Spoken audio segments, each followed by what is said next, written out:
Hello! Avant de commencer, bienvenue sur la chaîne Tomello. Pour ceux qui nous rejoignent, on a aménagé le fourgon que vous voyez derrière nous. C'est un Fiat Ducato L2H2 de 2011. On l'a aménagé de nos propres mains sur le trottoir et on a hâte de vous présenter. Donc ce van, on l'a aménagé en un peu plus de 4 mois à temps perdu, pendant nos week-ends et quelques jours de semaine tout l'hiver dernier. Le projet, c'était de partir de France pour rejoindre la Turquie. Actuellement, nous sommes en Grèce, aux portes de la Turquie, et donc il est temps de vous faire notre van tour. D'ailleurs, restez bien jusqu'à la fin de cette vidéo, on va vous révéler combien nous a coûté cet aménagement. Allez, on vous emmène, n'oubliez pas de vous abonner, c'est parti! Avant de vous montrer l'intérieur, on va faire un petit tour du propriétaire extérieur. Quand on a acheté le véhicule, il avait déjà 6 fenêtres, donc une latérale et 2 derrière. Donc c'était quand même très intéressant pour nous puisque ça nous a évité de la main d'œuvre et des frais. Donc là, une grande fenêtre latérale et quand même 2 grandes fenêtres à l'arrière qu'on est venu teinter avec un film protecteur pour avoir un peu plus d'intimité. Et on avait également la galerie que vous voyez juste au-dessus. Donc on a décidé de la garder puisqu'on a posé notre panneau solaire dessus. Et on va vous montrer à quoi ça ressemble. Allez, je vous emmène, je vous montre le panneau. Hop. Ok, donc ici c'est notre panneau solaire de 400 watts de la marque Sharp. C'est un monocristallin demi-cellule. On l'a acheté autour de 200 €. On en est très satisfait. Tout là-bas, on a notre lanterneau 40 par 40 qui est manuel, donc il n'est pas électrique. Et ensuite, on a rajouté 2 roues de secours, un pneu et une roue complète. Comme ça, on est tranquille sur notre galerie. Voilà, allez, on vous emmène à l'intérieur. Petite précision, notre fourgon n'est pas VASP, alors on a essayé quand même de le faire le plus sécuritaire au maximum, mais vous verrez qu'on a contourné certaines petites choses pour éviter d'avoir l'homologation à faire. Donc notre petit marchepied qu'on est venu caler juste ici. Qui est d'ailleurs obligatoire, je crois, pour l'homologation. Ouais, qui est obligatoire pour l'homologation et j'avoue que c'est bien pratique. Donc on va commencer par la cuisine. Alors ici on a mis des petits crochets pour pendre ce qui va être torchon, gants de toilette quand on se lave au lavabo. Ici on a une prise, hop, donc 220 volts et USB. C'est bien pratique quand on fait la cuisine, mais aussi quand on veut brancher quelque chose vers l'extérieur. Là, on a caché notre table de camping. Donc on est venu faire un double fond pour pouvoir la caler. Et voilà, elle prend pas de place. Alors comme vous pouvez voir, on a choisi de garder la séparation. L'une des raisons, c'est qu'on ne l'a pas passé en VASP. Donc pour un fourgon standard, on est obligé de garder la séparation. Mais on a quand même une petite fenêtre. On peut voir ce qui se passe à l'extérieur. Et puis quand on ne veut pas être vu ou cacher la lumière, on redescend cette partie du rideau. On a un grand plan de travail, ça c'est très pratique lorsqu'on veut cuisiner. Bon, c'est un petit peu brouillon, mais nous on s'y retrouve bien. Donc là ça va être pour la vaisselle, donc on a acheté ça chez Ikea, ça sèche vite et hop on vient mettre ça par dessus pour la vaisselle. Ici on va avoir tout ce qui va être liquide vaisselle, éponge, petite brosse. Donc là on est venu coller le support directement sur le carrelage et cette partie reste quand même amovible. D'ailleurs, pour tous les produits qu'on utilise dans le fourgon, pour nous c'est vraiment important d'utiliser des produits naturels. Donc notre liquide vaisselle, c'est un liquide vaisselle bio. Le dentifrice, c'est pareil, 100% naturel. Le savon, c'est du savon de Marseille. Enfin, voilà, on veut que nos eaux sales soient le plus propres possible. Donc ici, on a tout ce qui est vaisselle. C'est vissé au plan de travail directement, donc ça bouge pas. Voici le coin d'eau. Ici, on a notre robinet. Donc c'est un robinet autonome avec une pompe intégrée parce qu'on voulait le système le plus simple possible. Et d'ailleurs, si vous voulez en savoir plus, on a fait une vidéo dédiée. Pour tout ce qui est aménagement, on a fait des vidéos étape par étape. Donc n'hésitez pas à aller voir notre aménagement. Pour l'allumer, double appui, et pour l'éteindre, un appui simple. Ici, on va avoir tout ce qui va être un petit peu nourriture de première nécessité. Ça, c'est un petit meuble qu'on a acheté tout près. Et donc on a les huiles, le riz, des petites épices, la bouilloire, les gouttoirs, enfin voilà, tout ce genre de choses. Ici on a notre savon qui est aimanté, un porte-savon qui est directement ventousé sur le carrelage. Et franchement, ça bouge pas, même les fois où on a été sur des routes hyper cabossées, le savon a tenu. Donc pour tout ce qui va être cuisson de nourriture, comme on n'a pas passé en VASP, on ne pouvait pas avoir la grosse bonbonne de gaz. Donc on a fait le choix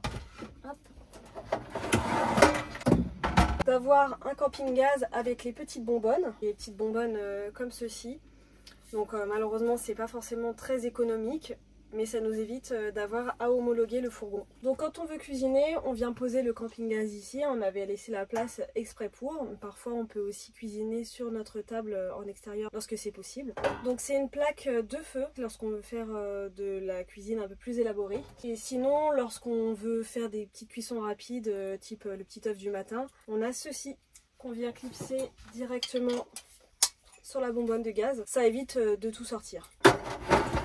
Chaque chose à sa place. Quand on fait son aménagement soi-même, c'est qu'on peut vraiment contrôler absolument tout. Donc derrière ce petit rideau, on a tout ce qui va être vaisselle. Donc c'est pas notre partie la plus ergonomique, hein, malheureusement. On a mis des paniers pour éviter que tout ne bouge lorsqu'on roule. Donc on a principalement de la vaisselle en bambou.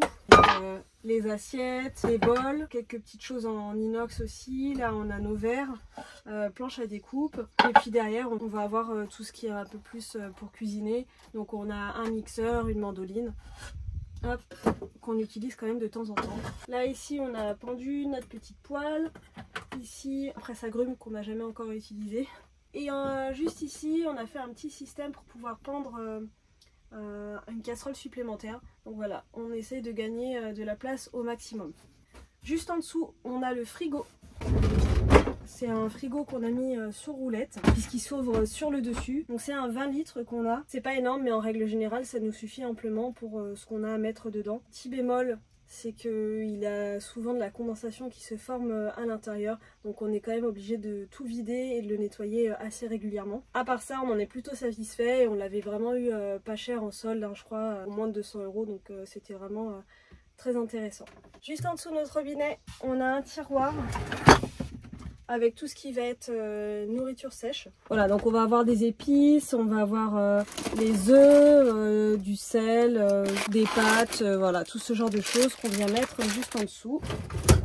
Derrière cette petite porte, on va avoir tout ce qui va être bidon d'eau.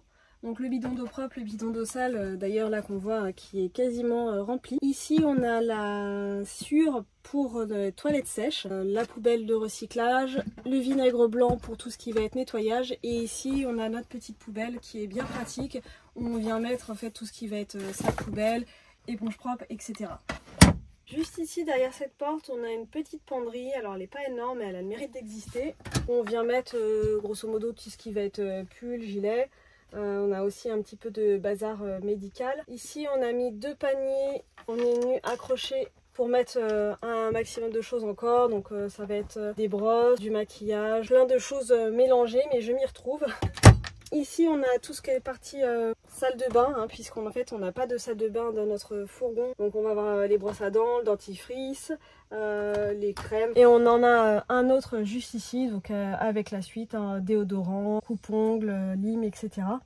Donc ici, bon, c'est pas très esthétique. On a un petit étendoir qui permet de mettre par exemple des torchons mouillés, si on a les maillots de bain, ce genre de choses, voilà. Ici on va avoir 2 petites porte-manteaux pour pouvoir mettre encore du bazar, hein. Grosso modo ça va être nos sacs, l'appareil photo, mon chapeau, les vêtements du soir quand on se déshabille. Donc voilà, tout ça, ça forme la partie penderie avec le petit miroir juste ici. Ici on va avoir les toilettes sèches. Donc à la base elle devait pas être ici, elle devait être dans l'une de nos assises. Et par un heureux hasard, quand on a aménagé la cuisine, en fait il se trouvait qu'elle passait parfaitement. Donc on a choisi de les mettre là et c'est beaucoup plus pratique. C'est des toilettes sèches très basiques. Ici on va avoir la partie pipi et puis quand on retire ça, on a la partie caca. Avec le petit rouleau de papier toilette juste derrière. Et derrière cette porte, on a tout ce qui va être électricité, donc c'est Thomas qui va vous montrer tout ça. Ok, allez, hop, notre petit placard donc de notre centrale électrique.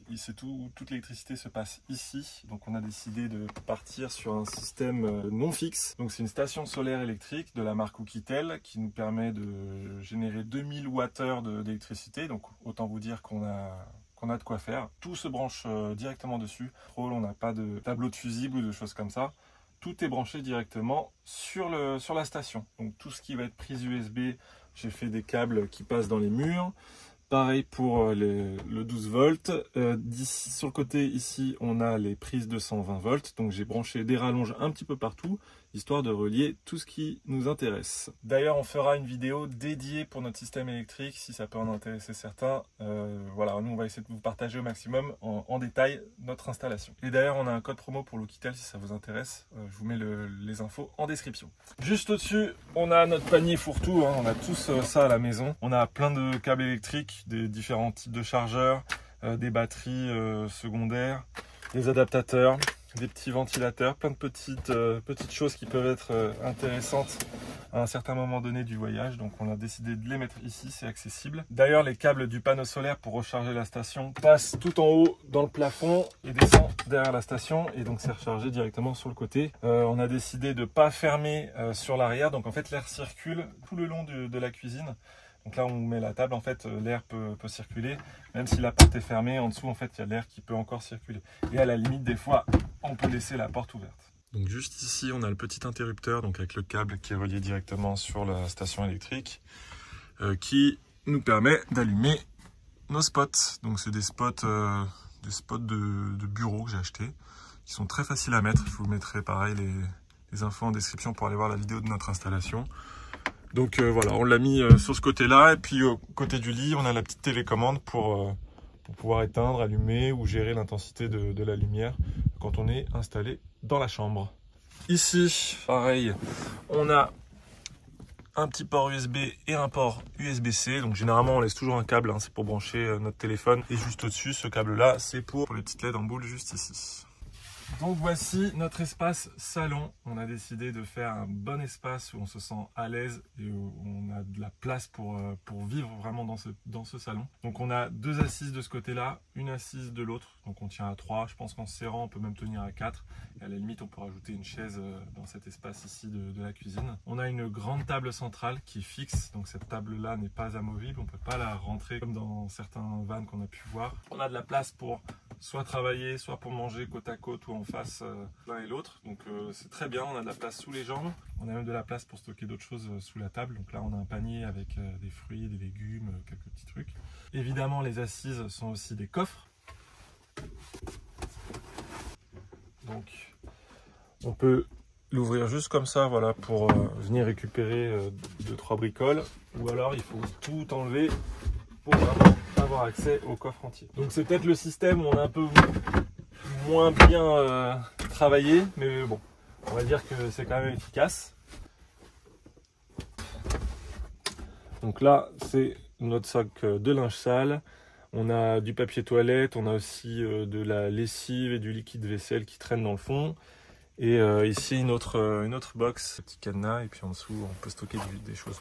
On s'en sert pas vraiment pour l'instant, mais on sait qu'il est là et que voilà, on peut vraiment sécuriser plus de choses. Mais maintenant qu'on vous a montré, bah, c'est plus un espace secret. Ici on a fait une petite séparation pour plusieurs choses. Déjà pour pouvoir délimiter un peu plus les espaces.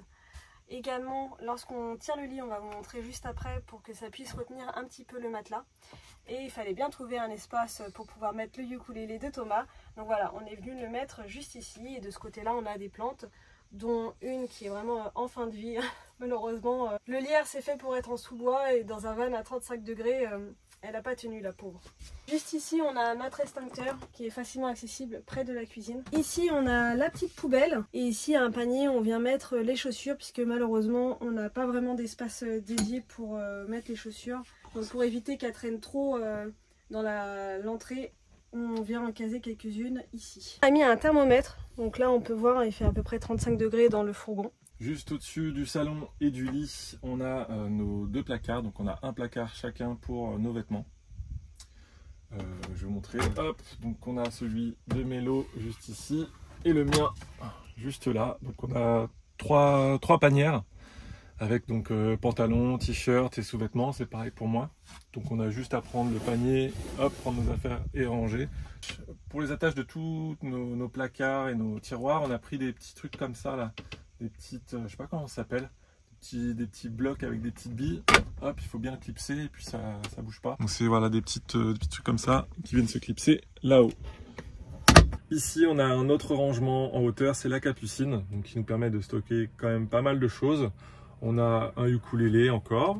On a celui de Mélo. On a un panier avec d'autres petits rangements, des petites lampes, des petites choses comme ça. On a du sopalin, un panier avec des torchons, ce petit truc qui nous permet de cacher la lumière du lanterneau, des tupperware, des casseroles, et puis il va y avoir d'autres choses dans le fond. Si jamais on cherche, on va découvrir des trésors peut-être. On a décidé d'attacher un petit crochet, donc là souvent on vient mettre nos clés, mes bracelets, des petits trucs comme ça. Ensuite, de l'autre côté, dans la chambre et le salon, on a encore d'autres petits rangements, des petites étagères. Donc celle-ci c'est une étagère toute faite Ikea, et celle-ci c'est une étagère qu'on a construite avec des chutes. Donc ici, pareil, petit panier avec une petite lampe torche, notre petite mascotte Machu, Kalimba. Des lunettes à Mélo, je sais pas pourquoi c'est là, mais c'est là. Normalement ici il y a un petit cactus, mais bon, le pauvre il est décédé pendant le voyage, c'est triste. Ici on a le coin bibliothèque, le coin lecture, repos, avec ici les boules caisses pour Mélo, ici mes comics, petit mouchoir pour se moucher, de la petite déco de Mélo. Donc voilà, on est bien installé, on est au calme ici. Je vous montre comment on installe le lit, vous allez voir comment on a fait pour avoir un lit immense. Donc là on a juste les coussins qu'il faut penser à baisser. On a un système de lit peigne, donc on voit d'ailleurs les supports juste ici et là. Et donc, hop. Donc voici l'autre partie du lit, une fois déplié. Donc je vais mettre le matelas pour que vous voyez bien. Ici on a mis donc une cornière en acier. Il n'y a pas de support ici, donc ça tient. Pour l'instant ça tient très bien. Au moment de la construction, quand on a fait la vidéo sur le lit peigne, les gens n'étaient pas forcément sereins sur le lit peigne. Ils pensaient que c'était très fragile, mais pour l'instant ça tient du feu de Dieu. Bon, faut dire que c'est ma partie, hein, donc je suis plus légère que Thomas. Donc ça va, hein. Quand je suis allongée tout le long, forcément la masse est répartie. Allez, hop, les matelas l'un sur l'autre. Et quand on vient s'allonger, hop, et voilà. Donc voici notre lit une fois déplié. On a 135 de largeur sur 186, 187 de longueur. Alors surtout pour ma partie, on peut voir qu'il y a un renfoncement au niveau des pieds. Donc là, ce que je vous expliquais, hein, c'est que le matelas est maintenu par cette partie-là. Bon, on n'est pas maintenu de ce côté-là, mais je glisse pas. Donc voilà, moi comme je suis plus grand que Mélo, on a fait un petit renfoncement pour les pieds. Donc voilà, vous pouvez voir, moi je fais 1m86. Donc là, la tête ne touche pas, mais forcément quand je dors sur le ventre, bah, les pieds, voilà, comme les pieds sont allongés, j'ai un peu moins de place. Donc souvent, je viens squatter un petit peu la place de Mélo. Mais sinon, ouais, on a de la place, on est bien sur ce lit. Il y a plutôt confort, en plus, c'est des mousses qu'on a récupérées d'occasion chez Ikea. On peut se mettre sur le lit une fois qu'il est plié, ça permet aussi de, quand on a un qui veut se reposer, l'autre qui est en train de travailler ou de faire quelque chose, on peut quand même profiter du lit, même quand il est plié. Ouais, ça fait comme un petit canapé, quoi. C'est ça. Je range le lit, pas besoin de vous préciser qu'il est ultra simple à mettre en place, quoi. Vraiment, en quelques secondes, il est installé et rangé. Je lance un chronomètre, là, voilà. Là, c'est la position du lit le matin. Allez, 10, 9, 8, 7, 6, 5, 4, 3, 2, 1, hop! Tada! En 10 secondes, tu vois, ça va super vite. Dites-nous ce que vous en pensez en commentaire de ce lit et de cet espace salon. Nous, on l'aime beaucoup. Voici sur l'arrière du fourgon. Alors, on va vous montrer notre système de douche, puisqu'on vous a dit on n'a pas de système à l'intérieur, mais on prend quand même des douches. D'ailleurs, on a fait une vidéo dédiée, n'hésitez pas à aller la voir également. Donc, grosso modo, comment ça se passe? On ouvre les deux portes qui sont juste ici. On a bien sûr tout en dessous du panier. Parce que ça fait longtemps qu'on s'en est pas servi. Notre rideau de douche, qu'on vient en fait accrocher de part et d'autre avec les petits crochets qu'on a mis juste ici. Hop. Et pour éviter que ça s'envole, on a mis des petits scratchs sur les côtés. Donc ensuite, on a un petit caillebotis qu'on a fabriqué avec des chutes juste ici, qu'on vient placer au sol. Et ici, on a tout le nécessaire, donc ça va être les serviettes. Là, on a le petit savon, Et ici, on va avoir accès à nos vêtements, donc on peut venir les déposer directement derrière et en fait, on se change en même temps qu'on se lave. Donc j'en profite d'être de ce côté-là pour vous montrer un petit peu aussi quelques astuces qu'on a fait. Donc par exemple, juste ici, c'est cette partie-là qu'on ne savait pas comment recouvrir. Tout simplement, j'ai cousu sur mesure des petits caches qu'on est venu ensuite scratcher tout le long.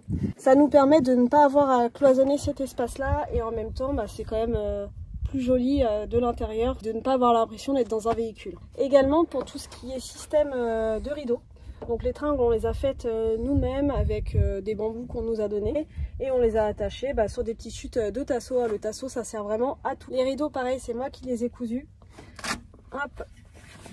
Donc ils sont double face, un petit côté joli et un côté occultant, ça c'est vraiment un indispensable, surtout si vous avez le sommeil léger. Et donc on est venu mettre des scratchs pour vraiment qu'ils puissent rester en place. Alors nous voici donc dans le coffre, je ne vais pas tout déballer mais je vais vous dire ce qu'on stocke et comment on l'a stocké. On a sur la partie gauche les gyroroues. Donc notre moyen de déplacement quand on n'est pas en camion, qu'on est garé, qu'on a envie de se déplacer un peu plus loin. Donc on a chacun notre petit gyro qu'on peut recharger d'ailleurs directement. J'ai installé il n'y a pas longtemps une rallonge donc qui est branchée directement sur notre station Oukitel. Et on a les chargeurs juste ici, donc c'est pratique, ça permet de les recharger pendant qu'on roule, ça évite de tirer des câbles à droite à gauche. Petite barrière pour éviter que ça bouge dans le coffre. Juste au-dessus, on a ici nos 2 chaises, le tapis de yoga de Mélo qui prend la poussière, le paddle. Ça fait un moment aussi qu'on n'a pas ressorti le paddle, mais on va vite se faire plaisir là. Du stock d'eau au cas où, ça sert toujours. On vous a pas dit d'ailleurs dans la cuisine, on a un bidon de 20 litres d'eau propre, un bidon de 20 litres d'eau sale. Et ici, 2 autres bidons de 20 litres. Donc au total, on a 60 litres d'eau propre et 20 litres d'eau sale. Pour remplir les bidons d'ailleurs, on a ce petit truc là qui est super pratique. Comme un garage, nous on l'appelle le garage, c'est un peu le fourre-tout. On a notre boîte à outils avec le nécessaire. Une scie juste ici, la pompe pour le paddle. Là-dedans, il y a une couette, les manteaux, des pantalons.